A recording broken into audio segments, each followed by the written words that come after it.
Morning, everyone. I'm Andy, Yes, morning, I'm Mark. and this is Strange Stuff Podcast. Indeed it is. We were just Sunday talking. morning for us. We were just talking about losing track of the days, and you'll never guess what I did. Lost track of the day. Completely. When You I posted our video yesterday by no, I mistake. posted it this morning. All right. So on certain platforms, it won't be available until tomorrow. Oh, really? I have put a disclaimer on my post that I released. That's pretty piss poor production values, isn't it? When you can't even post it on the right day. It's pretty poor, but I was sort of distracted. Yep. But no, not just that. You know, I took my car to Umeå for repairs. Yeah, the wrong day. I've heard that story. Yeah, okay.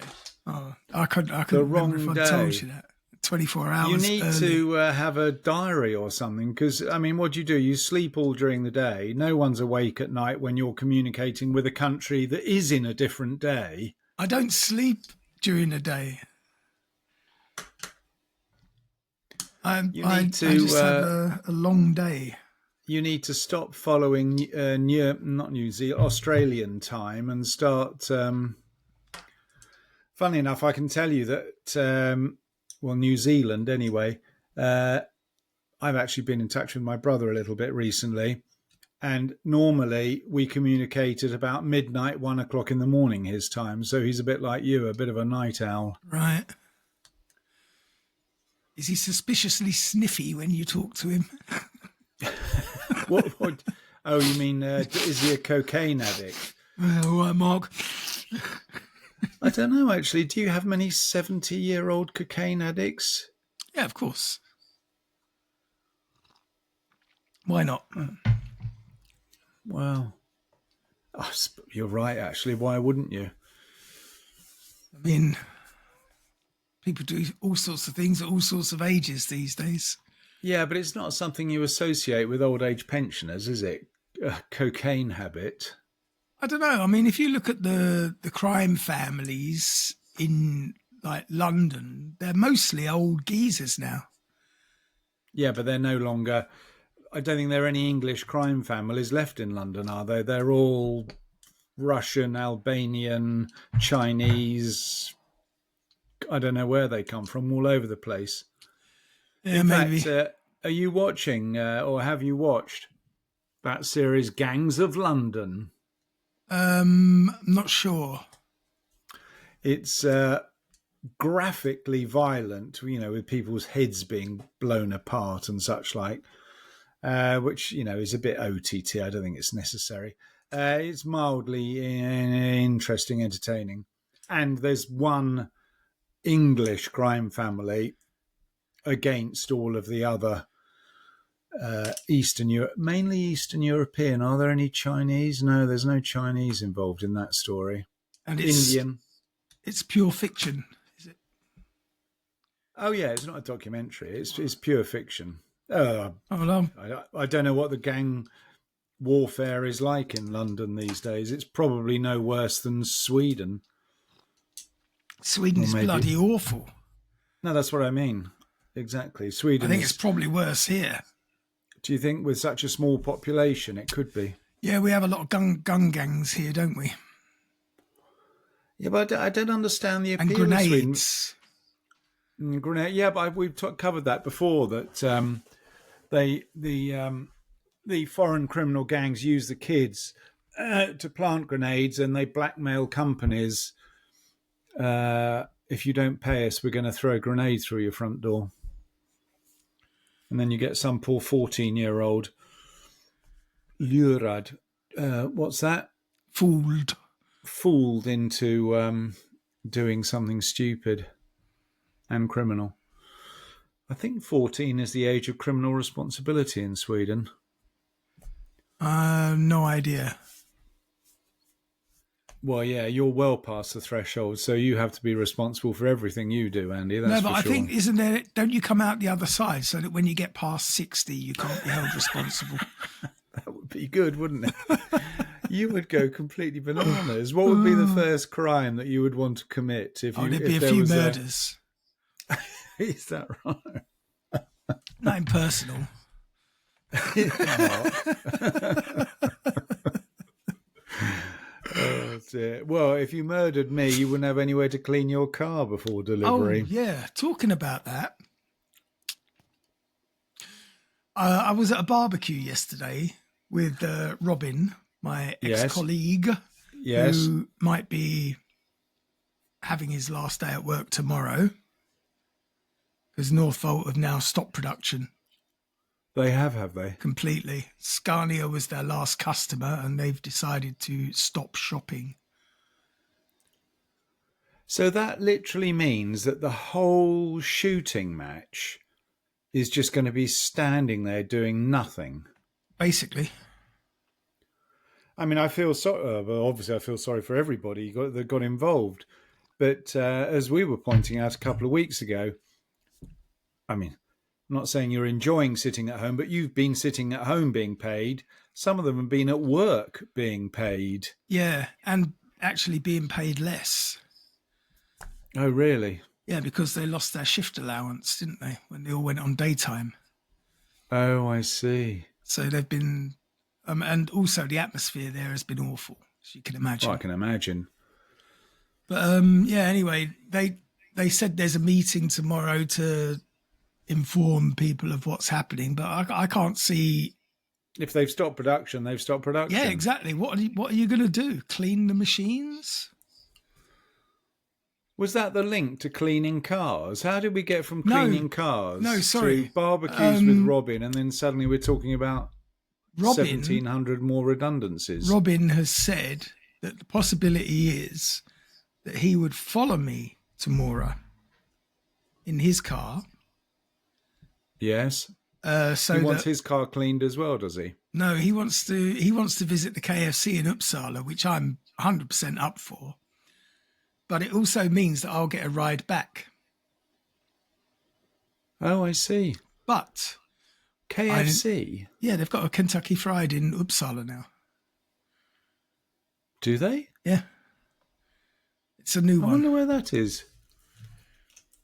But not that I can eat it. Anyway, get to the point. It leaves us with accommodation problems, possibly. Oh, right. You want to stay here? Well, at least on the first night when I arrive on Thursday, because we have to clean the car Thursday. And then on Friday, I'm thinking of Elin and Andy. And then on Saturday, Uppsala and back to we left there. But sorry, are you talking about you and Robin staying? Yes. What date is this? Hang on, I've got to get Thursday the 26th, maybe. I know your diary was empty last week, so don't go pretending that you've got emergency eye surgery. No, but I've got. Yeah, but that was nothing to do with staying over. That was to do with. All right, well, Alex and family leave on the 26th. That's perfect then. Because what? You're wanting to stay the night of the 26th? If possible. All right, so this is what my accommodation diary looks like. Alex and family are arriving on the 17th. That's a whole family. My friend from England, Mike, arrives on the 18th. Yeah, but he's always there. Mike leaves on the 24th, Alex and family leave on the 26th, and you arrive on the 26th. Perfect.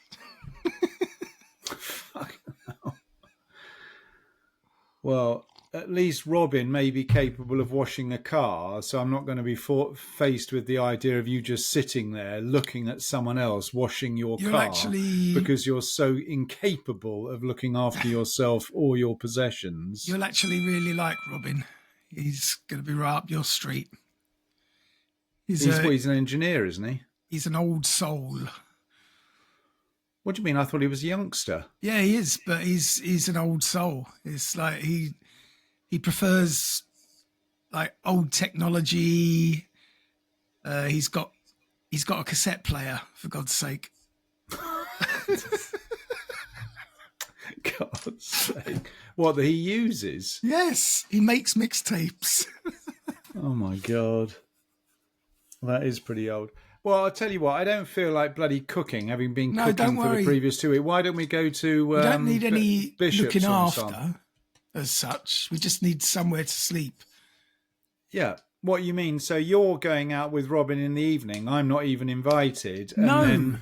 that's not what I'm saying at all. Don't forget, I'll have had a 9-hour drive to get there.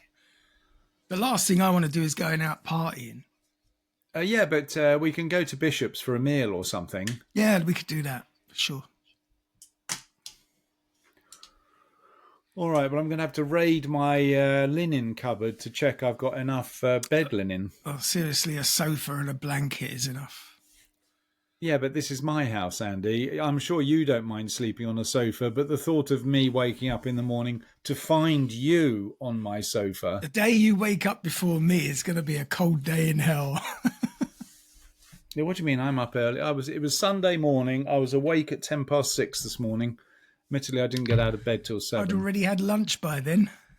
Yeah, well, that's why I say your bloody life clock is completely arse about tit. Anyway, at the moment, it's in the air. I was just checking availability if it's possible. Yeah. Yeah. Just so that if he says it's a definite, then I can say we're sorted. Excellent. What is Hannah's flat these days? Is it She's one still room or is it a bedroom? No, it's just one room. All right. So that's sort of out of the question, unfortunately. How is it? I haven't seen Hannah in a long time. She was, she was in the Virgin Islands.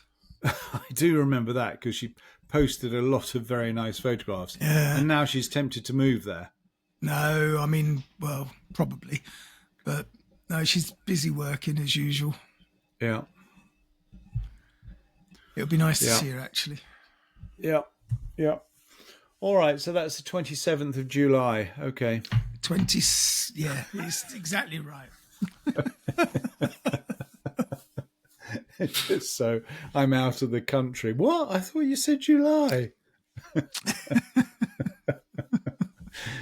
Oh, dear. I've got an emergency plane ticket arrived. Exactly. I've got to go. Oh. Well, other than that, there's not too much to report. I've been working down at the harbour. God, dear. The amount rebuilding the sea wall or something. Yes, literally. The harbour wall, actually. But, yeah, an inner harbour wall.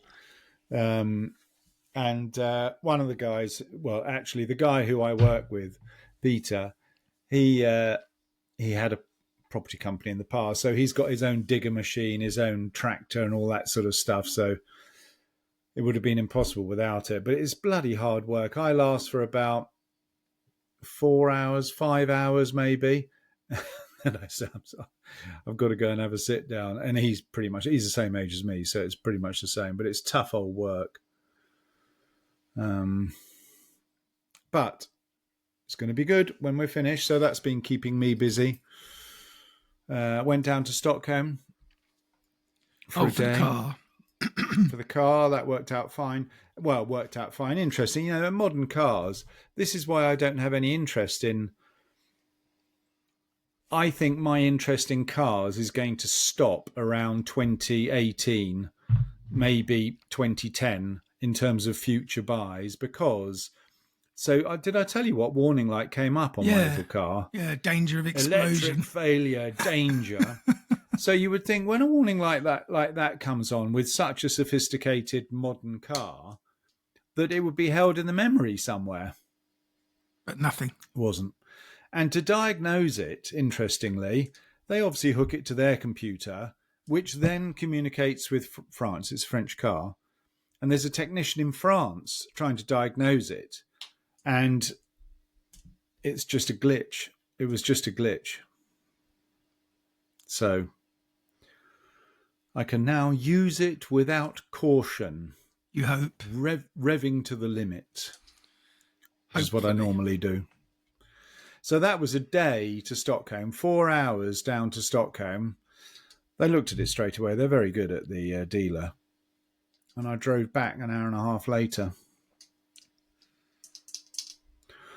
So that was one day lost. So your trip to Umeå is lightweight. Well, not really, because I did it twice. So it's 2 hours each way Actually, twice. you're right. Yeah. Yeah, but that was down to your stupidity. Yeah. I might have to go again, actually, because... Oh, sorry. Have you picked it up? yeah, I've got my car back. And what was the job? Did they do a good job? Yeah, yeah, pretty good. I mean, you can't see anything. Good. And how much did it cost you? Was it 2.5? I don't know. No. 7.5? No, it came up to closer to 5, but I haven't received the bill yet. But All right. the more worryingly, the rental car, I Yes. phoned them up when I picked my car up, because apparently you can leave it at the workshop and for 150 crowns they'll come and collect They'll it. come and pick it up. Yeah. So I phoned up and the phone got a voicemail saying, oh, there's internal training until 2 o'clock. So I said, all right, I'll phone him on the road on the way back. So I did pull over, phoned him again, and I got this guy answer. And he said, oh, hello, Marby, Barbie, blah, blah, blah. And I went, oh, look, I've just dropped your car off at the workshop where my car was being repaired, just letting you know. And he went, oh, I'm actually on the way delivering a car at the moment, so I can't do any bookings. I said, I'm not wanting to do a booking. I want you to off-book my car that I've had for the last few days. Oh, okay. Where did you leave it? I said, I've left it at Umio Biel School Centre. Yeah. And he said, okay, no problem. Thank you. I went, well, don't you want my name? He said, no need. As long as I know where it is. I said, are you sure? I said, you don't want my name? And I asked him like 3 times. He said, no problem. We know where it is. We'll go and get it. I went, all right then. And I hung up. But then I've been worried about it ever since. Oh, well, you can always check with SCADA Centre that they actually did pick it up, but it doesn't matter. I mean, all you need is luckily on your phone, you can prove that you phoned them. Yeah, that's true. And it was a conversation. And the duration of the call. Yeah. Exactly. So, but this is Sweden. Quite good. This is Sweden, and every chance to get a buck out of you, they bloody well will. Well, it is annoying because you're absolutely right. You phone up a place and you say, whatever, you want to buy something, and they give you a price on the phone, and you think, oh, well, that's reasonable. And then they deliver this. I'm talking about concrete. And they deliver it, and then you get the bill, and it's 800 krona more. Because... And they must judge it.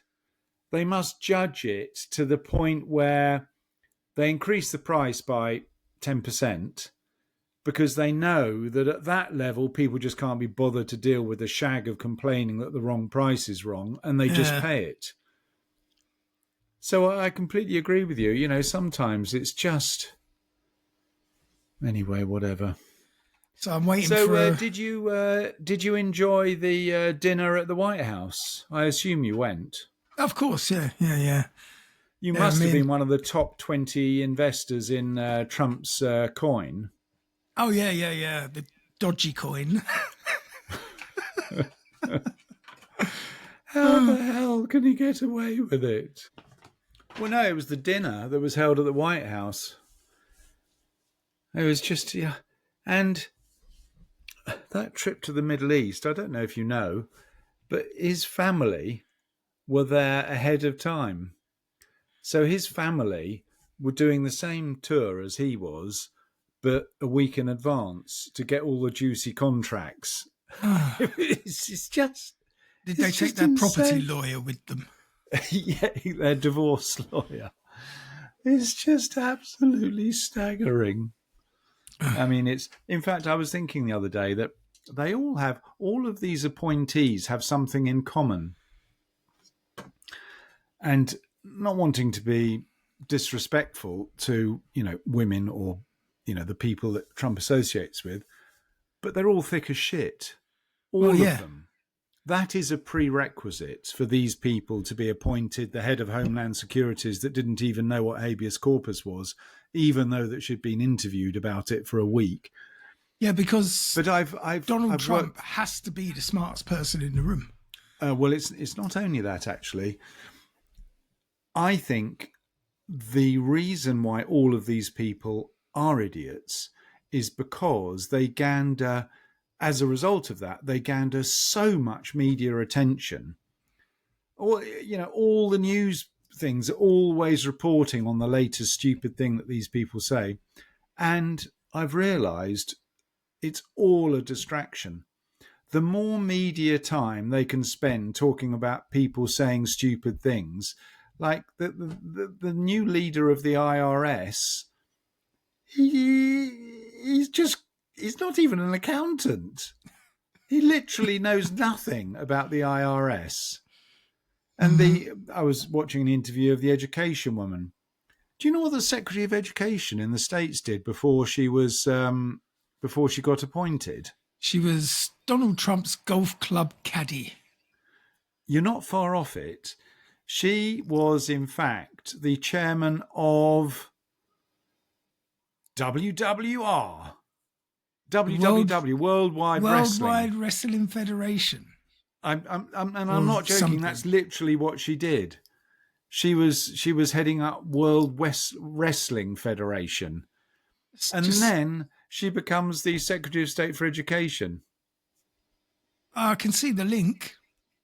But as we are talking about it now, 90% of media coverage is relating these ridiculous interviews that are embarrassing for anybody to watch. But that is the purpose, because the actual story is, what's the son-in-law called? The skeleton fellow, Trump's son-in-law? The one who's married to Ivanka or Ivana or whatever her name is. Isn't it Donald Jr.? No, but that's one of the sons. And Donald Jr. And what's not in the news is the deals for hundreds of millions of dollars that they're doing ahead of Donny's visit to these places with really dodgy people. Yep.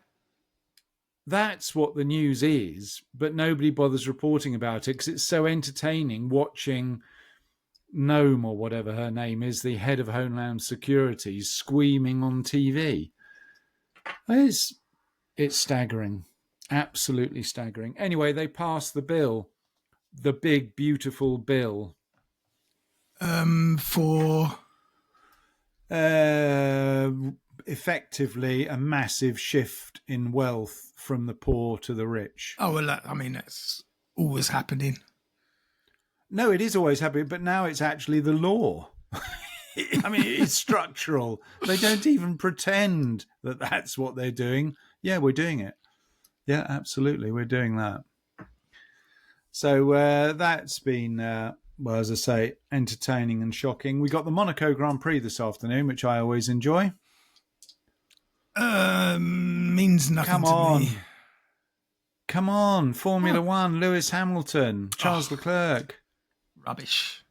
Come on. Tottenham won the European Championships. Now that, amazingly, didn't have a clue about. First bit of silverware in like 40 years, I think. Tottenham? Yeah. I thought they were quite a good team. They always come in third or fourth or second. Never. So, sorry, what did they win? The what? The European Championships. Is that the Champions League? I don't know. They've made so many different competitions now. I honestly don't know. But I would say it is the Champions League. Of course, you're an avid supporter of football and Tottenham, obviously, having grown up within spitting distance of the ground, you're going to tell me. Yes, I was when I lived in London. Bollocks. Listen, Hannah went to see a Tottenham match when she was in her mummy's belly. I took her to White Hart Lane. Yeah, that was Orsa, not you. What do you mean? Of course I was there. Well, you were there, were you? What do you think Orsa would go to a football match on her own in London, pregnant, 9 months pregnant? So, sorry, where is White Hart Lane? Is that their home ground? That was their home ground. They've moved now. So where was White Hart Lane? In Tottenham. Yeah, but I'm not too good at Tottenham. All I know, my knowledge of London stops at the city. Oh, well, so you keep going east. Just outside the city. No, but seriously, where is Tottenham? Is it no, east? No, it's not east of the city.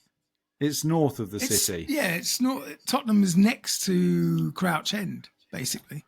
Yeah, but I don't know Crouch End. Why would it's I have ever gone to Crouch End? Did you never come to my house? No. Is there a Gucci store in Crouch End? or Is or there a Porsche dealership. Selfridges? Oh, dear. Anyway, all right. Well, let's done. get on with this nonsense. And Well, I have got don't pretend you've got a subject. I have got a great subject today, and I'm going to apologise in advance for any giggling that may occur. But it is quite a serious subject as well. Oh dear. And we're going back to the 1990s. All right, I was alive. So were you. Yeah, you were already pension age. And we're in America. 1990s in America. Yeah, And I'm there. This was a series of scam phone call incidents that started around 1994 and continued for like 10 years. Where didn't they get the president on the line? No, this was a little bit more sinister. Oh, it wasn't the radio show who I remember the radio host who No, this was a more criminal type all right. enterprise. There was basically the incidents involved a man calling like a restaurant or a grocery store, claiming to be a police officer. Yeah. And then convincing managers to conduct strip searches of employees. What? Yeah, or in at least 2 known cases, a customer. And to perform other bizarre and humiliating acts on behalf of the police. And the calls were most... I told you they'd be giggling. You are joking. It sounds horrendous. Yeah, the calls were most often made to fast food restaurants in small towns. And more than... What, and that bloke who's just ordered the quarter pounder with cheese, he's got something stuck down his trousers. More or less. Yeah. And more than... And who submitted to these searches? Oh, wait and see. More than 70 such phone calls were reported in 30 different US states. There were numerous prior incidents in many states that followed the pattern of the fraudulent call to a McDonald's in Mount Washington, Kentucky. And as I say, the majority of these phone calls were made to fast food chain restaurants, but some were made to grocery stores and video rental shops as well. And with every hoax, it was always a male caller who identified himself as a popo, a busy 5-0, or some other authority figure. And he would contact a manager or a supervisor, and he would then solicit their help in detaining an employee or a customer who was suspected of a crime, such as theft or drug possession. Were they always women, or were they men as well? No. He would then provide a generic description of the subject, typically a young female employee, but a few victims were known to have been male or even older, which the manager would recognise. Say, oh yeah, I've got a middle-aged guy. And he would then ask the manager to search the suspected person. And the premise is that we're too busy, we can't get there, but this needs to be done. Right. So the tasks would initially start as a strip search, before becoming more invasive and sexual in nature as the investigation continued. Eventually, the caller would have groomed the manager to the point where they would do almost anything asked by the caller, such as spanking.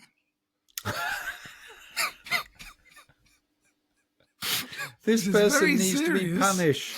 Yeah. Start spanking now. Such as spanking, kissing, inappropriate touching, oral sex, and even sexual assault and rape. Oh, so it's not a very nice story. That's not giggling. No, I told you, it's serious, but it's ridiculous. Now, many of the incidents would last for hours before either the participants of the strip search realised that the call is a hoax. I don't know at what stage I would have to be raped before I realised I was being fooled, or even by the intervention of a bystander, because clearly some of these were done out in the open. In the middle of the checkout at your local McDonald's. Well, on August the 4th in 1994, a man claiming to be a sheriff's deputy called a McDonald's in Saybrook Township, Ohio, stating that a customer's purse was stolen from the restaurant. And the caller told two minor females at the restaurant to allow the manager to strip search them. And he did. A man claiming to be an Oktibbeha County deputy sheriff called a Pizza Hut in Starkville, Mississippi, and accused an employee of stealing money from a restaurant customer. And the manager of that restaurant was summoned to the restaurant in order to strip search the employee. I hope this is going to have a happy ending, not in the way you mean. Did these people sue? Actually, we'll get to that.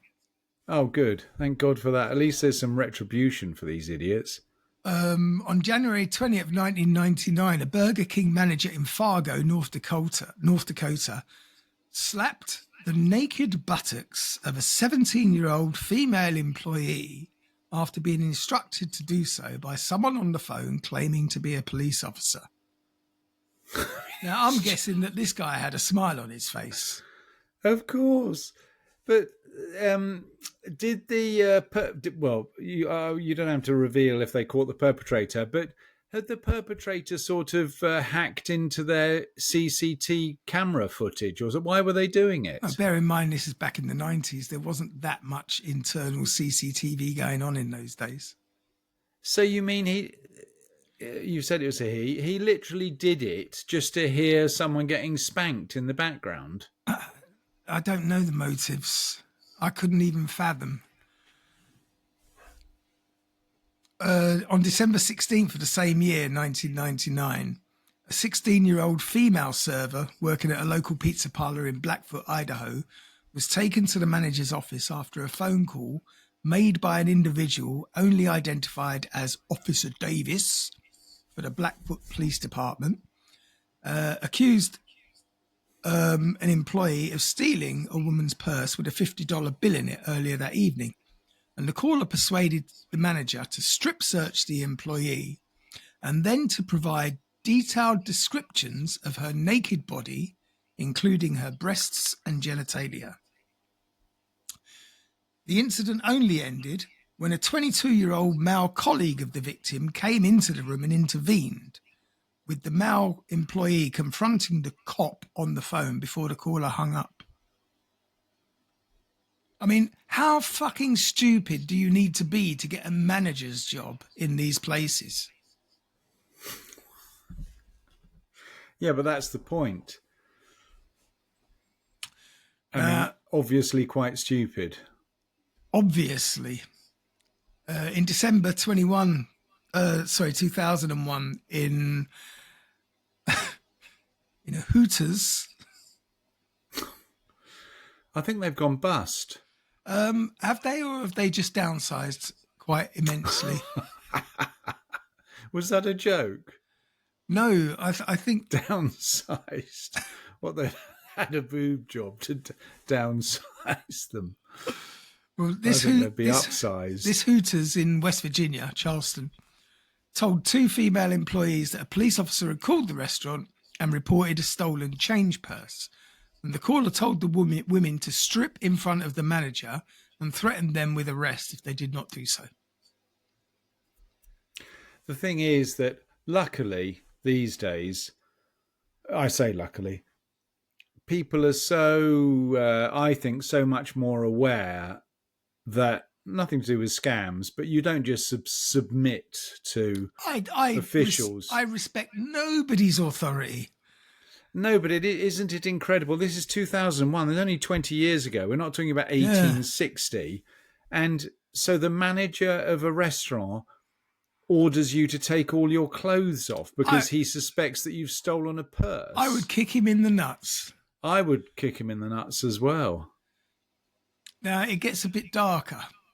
Oh, God. At a Burger King, a restaurant manager strip searched a part-time 15-year-old female employee in front of a male co-worker after a call was made by a policeman claiming that someone had stolen a purse.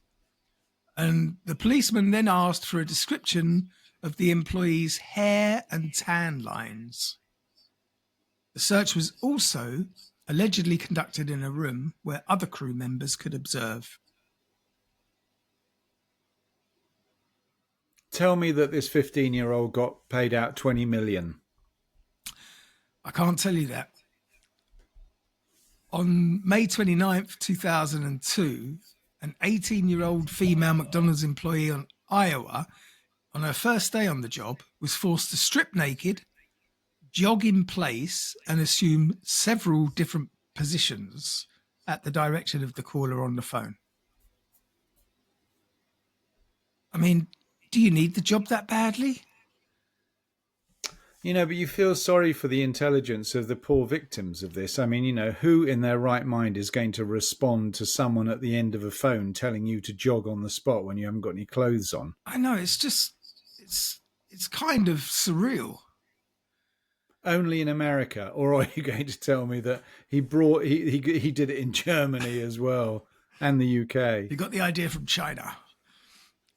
In November 2002, a Taco Bell manager in Statesboro, Georgia, received a call from a detective claiming that a purse had been stolen. The manager then took a 19-year-old female employee based on the loose description to the manager's office, where he stripped her of her uniform, reading the clothing tags for the caller on the other end, and put them in a safe. During this incident, at the caller's orders, the manager also forced the employee to exercise before rubbing and inspecting most of her body, including her orifices. And the caller claimed that this was to see if any sweat had revealed signs of green residue on her body, indicating that she had made contact with the supposedly stolen money.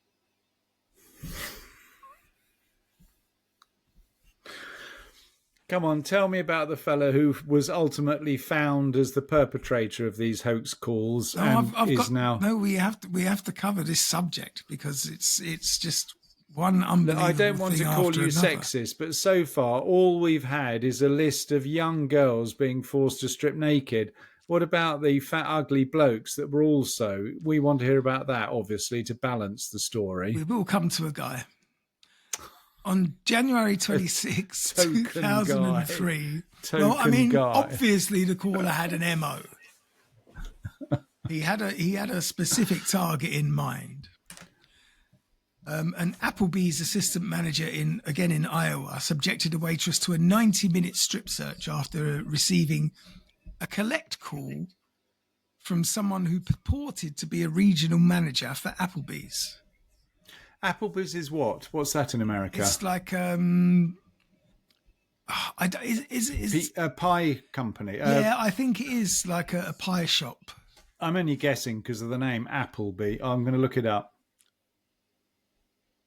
Going back to McDonald's in Hinesville, Georgia, the female manager, who believed she was speaking to a police officer, who was with the director of operations for the restaurant's upper management, took a female employee into the women's bathroom and strip searched her.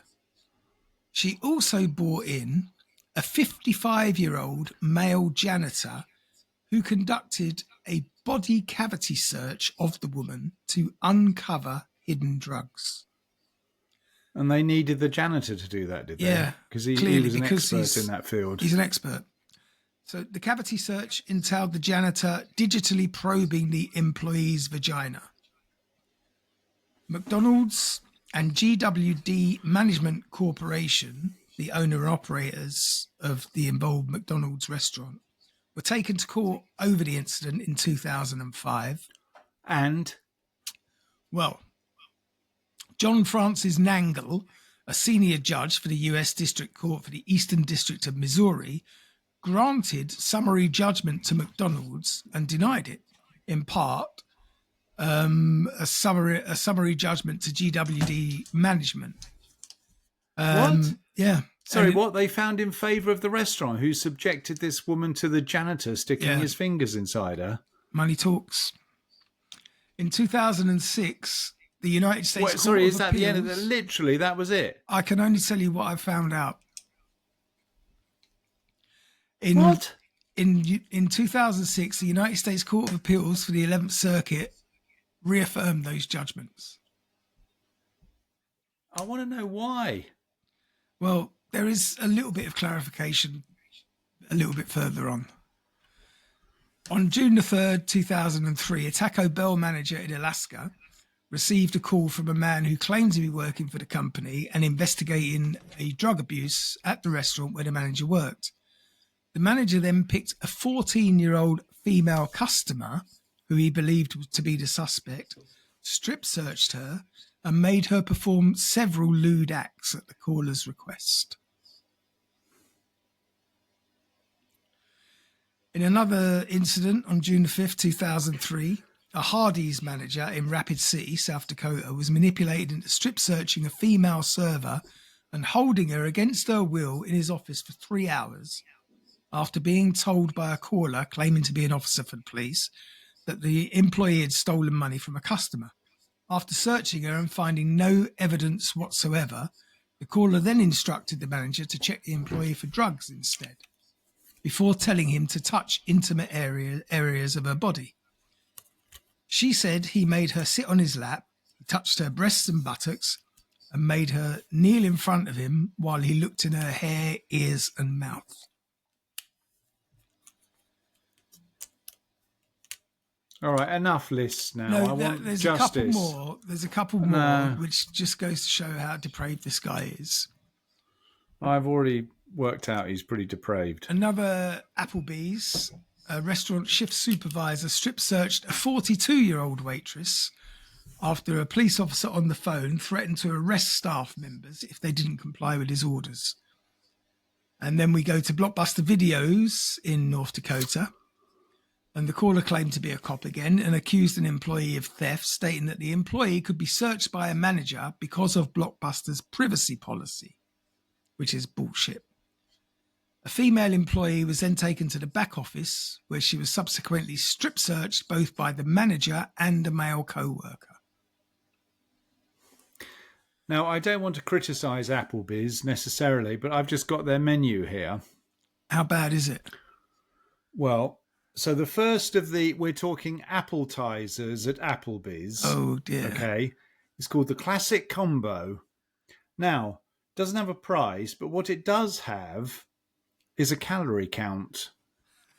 So what do you think the appetizer, the Classic Combo calorie count is? This is a starter. Oh, I mean, we're in America as well, so I'm going to go We are in America. I'm going to go with like... A starter. 2,300 calories. That is a very good guess. It was 2,250 calories. Fuck me. For a starter. That's like a main meal. That's your daily intake. Literally, that is your daily intake. Wow. Oh, my God. Here, I'll go for... What else do you want? Do you want handcrafted burgers? Should we see how much... How much? Oh, my God. These are sandwiches. Oh, actually, that's not too bad. Oh, all right, the sandwiches are all right. They're only 1,000 or 2,000 calories, a main course. Carry on. I'm going to give you the highest calorie count of Applebee's. Go for it. Carry on. Well, in February 2004, 4 separate Wendy's burger restaurants within Plymouth County, Massachusetts, were the targets of a strip search phone call hoax in the course of a single night. And our final on the list was... Thank God for that. Happened on my birthday in 2004. March 22nd. When another young female customer, a 17-year-old high school student on her spring break, was enjoying her lunch with two friends at a Taco Bell, and she was strip searched by a 39-year-old male manager in the back room, supposedly at the request of a police officer on the phone. Oh, I mean, I can't believe that so many people went along with this. Yeah, but the thing is that when you think how basically easy it is to scam people out of money, I mean, Indian, I don't want to be racist, but Indian-sounding people calling up on behalf of Microsoft, getting you to give them €60 or something for some security check. It happens daily. It's so successful that you see these call centres and there are literally hundreds of these scammers in one call centre. So it's not ridiculous. But what is ridiculous is that people, the victims and the managers are willing to fall for it. It's crazy. All right, Applebee's, the basic, pretty much all of the burgers are about 1,600 calories. Quite a big burger. So we're up to 4,000, and I'll just do one dessert, random dessert. What do you want? Something with ice cream. What about cinnamon mini twirls? Yeah, that'll do. That can't be too dangerous, can it? Shouldn't be. Actually, cinnamon mini twirls, 16. How many are they? Oh my God. What are they covered with? Anyway, so I feel sorry for everybody related to this Applebee's, the people who are eating there, the staff that have to work there with the risk of being strip searched by their managers. Well, we're going to talk about a specific incident now, which became known as the Mount Washington incident. And I hope this is when he goes to jail. Well, this is when a call was made to McDonald's in Kentucky. And according to assistant manager Donna Summers, not the singer, the caller... Well, that's a strain. Love to love you, baby. That's one of her songs. That's pretty good for me on music. It's not bad. The caller identified himself as a policeman, Officer Scott, and he gave Summers a very vague description of a slightly built young white woman with dark hair who was suspected of theft.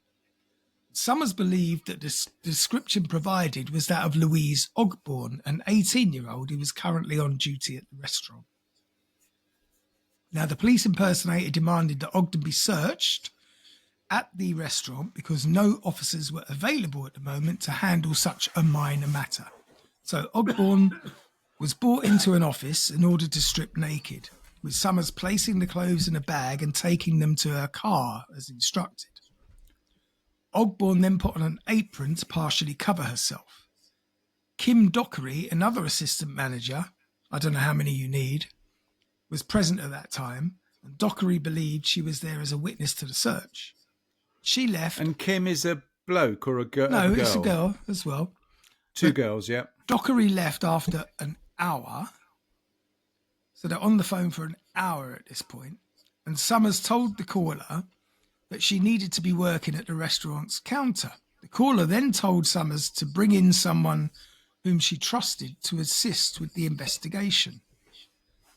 So she first asked Jason Bradley, one of the cooks, to watch Ogborn. When the caller told Bradley to remove Ogborn's apron and describe her, Bradley refused, but he took no further action except leaving the office. Summers then called her own fiancé, Walter Nix Jr., to help, who arrived in like 4 nanoseconds, no doubt.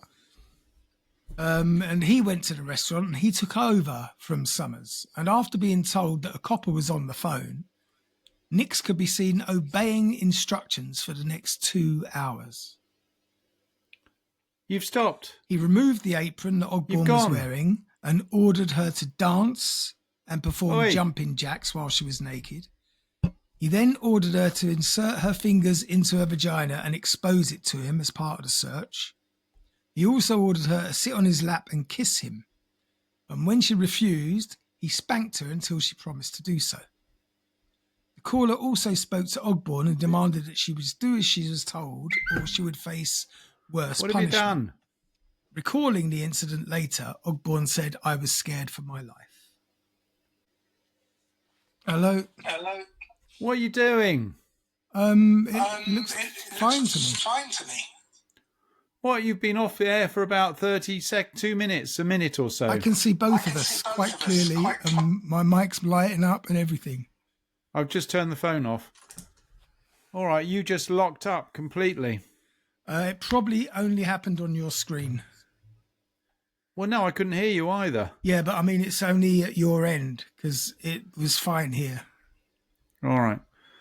So there's So I don't have anything else running. There's another These are the editing. only pages. All right. Could be- Anyway, so this fiancé, he's in the office. Yeah. So he was in the office for 2 hours carrying out instructions. So after Ogborn had been in the office for 2.5 hours, she was ordered to perform oral sex on the fiancé. By the cozzer. Yes. Now, Summers, the fiancé's fiancé, returned to the office periodically, and during these times, Ogborn was instructed by the caller to cover herself with the apron. The caller then permitted Nix to leave on condition that Summers would find someone to replace him. After Nix left, he called a friend of his and told him, "I have done something terribly bad." Really? So, with Nix having left and short on staff due to the dinner time rush, Summers needed someone to take Nix's place in the office. So she spotted Thomas Sims, the restaurant's maintenance man, who had stopped in at the restaurant for dessert. She told Sims to go into the office and watch Ogborn. Sims, however, refused to go along with any of the caller's demands. And at this point, after 2.5 hours of sexual assault and degradation and humiliation, Summers became suspicious and decided to call a higher level manager, who the caller had earlier claimed to have been speaking to on another phone line. Speaking with her boss, Summers discovered that she had been sleeping and had not spoken to any police officer. She realised then that the call had possibly been fraudulent. Come on, tell me she got 25 million, this one. Well, an employee dialed 69 before another call could ring in, which managed to give them the phone number of the caller. Oh, right. Now, Summers was by this time hysterical and began apologising to Ogborn, who was shivering and wrapped in a blanket, and she was released from the office after 3.5 hours. The police were called to the restaurant. I hope they didn't search her again. And they arrested Nix, the fiancé, on charge of sexual assault and began an investigation to find the perpetrator of the scam call. The entire incident was recorded by a surveillance camera in the office. Summers watched the tape later that night and, according to her attorney, broke off her engagement with Nix. Yes, and spent 20 years in jail for stupidity, and the restaurant chain had to pay the victim 25 million. Well, Mount Washington police, after doing a simple keyword search on the internet, quickly realised that this was only the latest in a long line of similar incidents that extended over a period of about 10 years. None of those incidents, however, had continued quite this long or with as many people involved as the one in Mount Washington McDonald's. And although their suspicion was that the call had originated from a payphone near the McDonald's, from which the perpetrator could see both the police station and the restaurant, they later determined that the call had originated from a supermarket payphone in Panama City in Florida.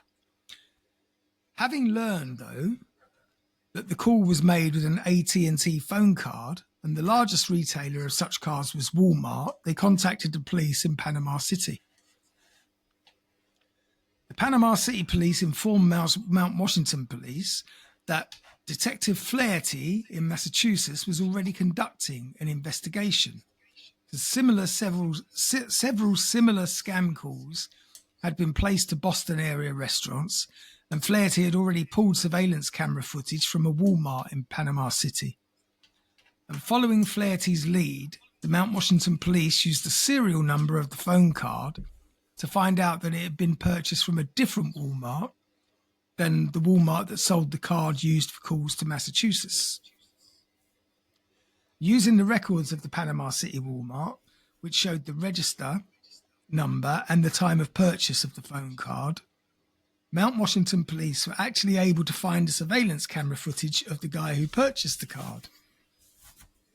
And the Massachusetts investigation had gone cold when their surveillance video failed to show the purchaser. The cameras had been trained on the store's parking lot and not on the cash registers. But the purchaser in the Panama City video was wearing a correctional officer's uniform of the kind used by the Corrections Corporation of America, which is a private security firm. Videos and still photographs from the two Walmarts were compared, and the same man was seen entering and exiting the Panama City Walmart in Florida at the same time when a phone card was purchased there. So police used these images to produce front and back composite images of the suspect. Subsequent queries directed to the private security firm's Human Resources Department, which led to the identification of the phone card buyer as David R. Stewart, a married man with 5 children, who was then arrested. Now, during his questioning by police, Stewart insisted he'd never bought a phone card, but detectives found one in his home that had been used to call 9 restaurants in the past year, including a call to a Burger King in Idaho Falls, Idaho, on the same day when that restaurant's manager was reportedly duped by a scam call. Police also found in his home dozens of applications for police department jobs, hundreds of police magazines, and police-style uniforms, guns, and holsters. And this was thought to indicate that the suspect had fantasized about being a police officer. Really? He was extradited to Kentucky to be tried on charges of impersonating a police officer and solicitation of sodomy. And if convicted, he faced up to 15 years in prison. On October 31st, 2006, he was acquitted of all charges. Both the defence and the prosecution's attorneys speculated that a lack of direct evidence, such as a recording of his voice, might have led to the jury finding him not guilty. Stewart remained a suspect in similar cases throughout the United States, and police stated later that after his initial arrest, the scam calls stopped. Now, Louise Ogborn, the victim who underwent 3.5 hours of nightmare, also underwent therapy and treatment with medication to address post-traumatic stress disorder and depression. She abandoned her plans to attend the University of Louisville, where she had anticipated becoming a pre-med student. In an interview with ABC News, she said that after the abuse, she felt dirty and had difficulty making and maintaining friendships because she just wouldn't allow anyone to get close to her. Donna Summers ended her engagement with Nick's. She was fired from McDonald's for violating corporate policies prohibiting both strip searches and for allowing a non-McDonald's employee to enter the restaurant's office. Summers entered an Alfred guilty plea. An Alfred plea is when you admit that you did it, but there's a caveat. I can't remember what the caveat is. And she entered this to a single count of unlawful imprisonment as a misdemeanor and was sentenced to 1 year's probation. Kim Dockery was transferred to work at another location. Walter Nix pleaded guilty to sexual abuse, sexual misconduct, and unlawful imprisonment. And the judge agreed to a plea deal for Nix in exchange for his testimony against David Stewart. Due to the level and length of his involvement in the physical crimes, Nix was sentenced to 5 years in prison. So that's the fiancé? Yeah. The ex-fiancé? The ex-fiancé. So he got 5 years in jail? Yeah. But the fellow who orchestrated all of it, he got let off scot-free? Yeah. So 3 years after the incident, and while still having therapy, Louise Ogborn sued McDonald's for $200 million for failing to protect her during her ordeal. And here we go. And the grounds for her suit were as follows: that McDonald's corporate headquarters were aware of the danger of a possible hoax because they had defended themselves against lawsuits over similar incidents at their restaurants in 4 other states. That McDonald's had been subjected to similar hoaxes at least 2 years before the Mount Washington incident, and they had not taken appropriate action as directed by their own chief of security and as outlined in his memo to McDonald's upper management. Donna Summers also sued McDonald's, she's got some cheek, asking for $50 million for failing to warn her about the previous hoaxes. Now, McDonald's based its defence on 4 points also. 1, Summers deviated from the company's management manual, which prohibits strip searches, and therefore McDonald's should not be held responsible for any action of Summers outside the scope of her employment. 2, workers' compensation law prohibited employees from suing their employer. Now, is that a thing? Nix, who actually performed the acts, was not a McDonald's employee. And lastly, the victim did not remove herself from the situation, contrary to common sense. So a bit of victim blaming as well. So that was against the Donna Summers case. But what about the Ogden, victim? Yeah, but the civil trial began on September 10th, 2007. And on October the 5th, 2007, a jury awarded Ogborn, Louise, here we go, $5 million in punitive damages and $1.1 million in compensatory damages and expenses. Which she got paid. Yes. Summers was awarded $1 million in punitive damages and $100,000 in compensatory damages. And honestly, she should have gone to prison. The jury decided. For stupidity. The jury decided that the McDonald's and the unnamed caller were each 50% at fault for the abuse to which the victim was subjected. McDonald's and their attorneys were sanctioned for withholding evidence pertinent to the outcome of the trial.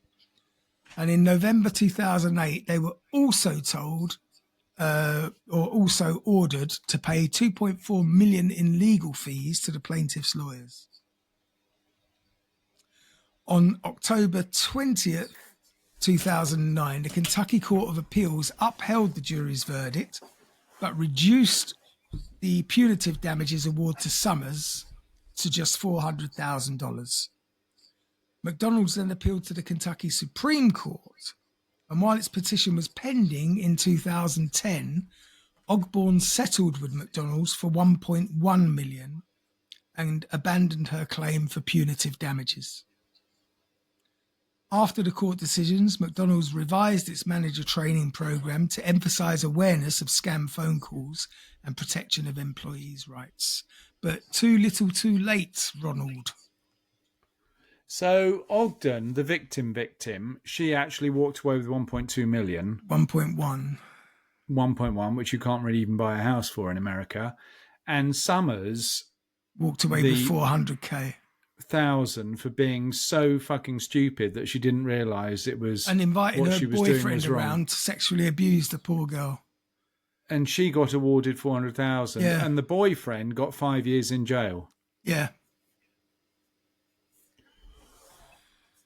Oh well, I'm happy to say that's the end of this week's fucking strange, really strange tale.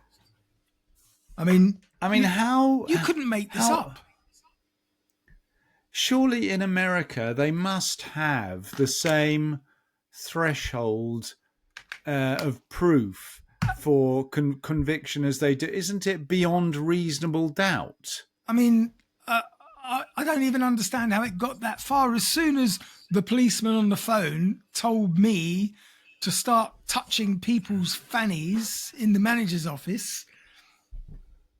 I'm talking about the actual perpetrator. As soon as someone on the phone told me to strip search anyone, I would say to them, fuck off and hang up. I mean, what the hell? No, but you're talking about the ignorance of Summers. I'm talking about the perpetrator. How could the jury have found him innocent if the police had established that he purchased the telephones used? No, they didn't. They established that he was in the store at the time, but they had no direct evidence it was him. They had no voice recordings. They had no actual physical evidence it was him who bought those cards at that time. Although, having said that, they found a card in his house which had been used to make 9 previous calls. Exactly. I don't know. This is justice system for you. The thing is that it's going to get even more crazy in the States, because if you can imagine the legal community are getting nervous about what's happening, that the justice system, due process, law is being thrown out the window, and their lawyers getting nervous about what's happening. Just think if you're a juror asked to judge a Trump support. I mean, did you hear that? Who was the name of that woman? There was a woman who was prosecuted. No, who was shot by the police during was it October the 7th? You know, the Capitol Hill thing. Yeah. She was shot and died, and her family was awarded $5 million in damages. So she's storming the Capitol. She smashed away. Oh, no, she didn't smash away. She was trying to get through a smashed window. She was shot in doing so. And now she has been awarded, or her family has been awarded $5 million. And all of the actual other perpetrators are, of course, have been given pardons. Yeah. So if you're sitting on a jury in America now, are you going to award damages against a Trump supporter? Of course you're not. I don't know. I just know it's a fucking crazy world. It is a crazy world. That is a pretty strange story, I have to say, Andy. Yeah. Yeah. Yeah. Definitely qualifies. All right. What number was that? We must be approaching 200. That would be number 192. Oh, we've got 8 to go, have we? Yeah. We won't do 200 until I'm fully ensconced in my new place. All right. And when does that happen? 1st of July? June. What? Yeah, I move in a couple of weeks. Well, I get the keys in a couple of weeks. But I do move at the end of June. Well, you don't have much stuff, do you, other than your computer, your joystick, your foot pedals, you'd be amazed your how cat much toilet shit you've got. It's just incredible how much shit accumulates. I reckon you could get most of your stuff outside the furniture in the back of your car. Oh no! I mean, I will be shuttling backwards and forwards, doing most of it in the car. But luckily, Robin is going to help. He's got access to a trailer. And we can do a couple of runs because it's only a short distance relatively. So we can do a couple of runs on weekends and get everything done in good time. Bubba, here we go. On the 26th, you and Robin don't mind sleeping on single beds, do you? No, not at all. All right, because then it makes your life a lot easier, because then I don't have to do the bedding that Mike is going to be using. No, don't put yourself out. I mean, any more than we're already putting you out. No, but in fact, sorted. You can sleep on the 2 single beds in the main room downstairs. Yeah, no Have worries. you ever been downstairs in my house? Yeah, I have. You've got that creepy basement window situation going on. What's creepy about it? Someone can come by and just look. What? Yeah, it's creepy. I don't have any creepy windows downstairs. They're all outside onto the garden.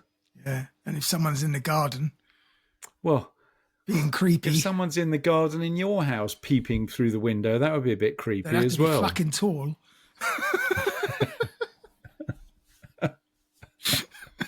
Why, where do you have your bedroom? Upstairs? Yeah, of course. Who sleeps Where's your on the bathroom? ground floor? Bathroom's downstairs. So if you have to go for a wee, which you obviously do during the night, I don't obviously you have to go down the stairs. The night. But yeah, it's downstairs. You don't go for a wee during the night? I don't really have a night. I only usually get about 4 hours, so that's right. Yes, barely have time to brew. Your anyway, body let's metabolism. Put an end to this nonsense. Oh yeah, Thanks we've for run listening, over time. everyone. I mean, it's quite an awful story with elements of comedy, which is really black really comedy. strange. Let's call it that.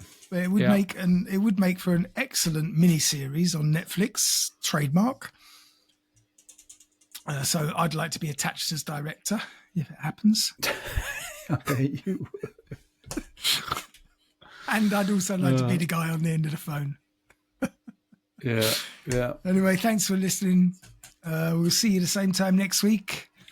And have yourselves a strange week. Don't make any hoax phone calls to McDonald's because they are so easy.